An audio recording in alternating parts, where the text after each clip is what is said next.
Did you know that scoliosis affects millions worldwide, yet many remain undiagnosed? Let's take a closer look at what scoliosis really is and how it can affect the body. Your spine is usually a tower of blocks.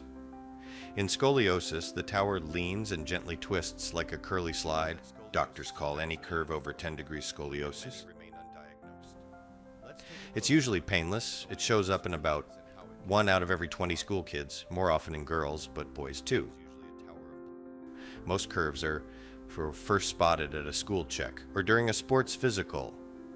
You bend forward and someone looks for uneven shoulders or ribs. If a handheld scoliometer shows a tilt, you'll get a low-dose spine X-ray. On that picture, the doctor measures the Cobb angle, like using a protractor on the curve to decide what happens next. Treatment is a ladder with only 3 rungs, and you start at the bottom. Observation. Small curves get checkups every few months while you keep playing sports. Bracing. If the curve passes about 25 degrees, a custom magic shell guides growth straight while it's still growing. It pops off for showers and team practice. Surgery.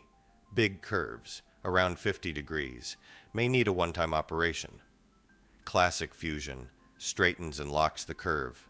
Newer VBT tethering keeps some bend and twist. Either way, kids are usually back at school in weeks and cleared for sports in months. Whether you watch, brace, or fix, life keeps moving.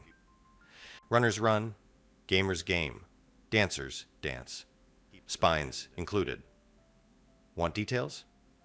Tap our 7-minute crash course next, then explore any deep dive chapter you like. Types of curves, brace hacks, surgery prep. I'm Dr. QBear. Remember, your spine story is just one chapter in your adventure.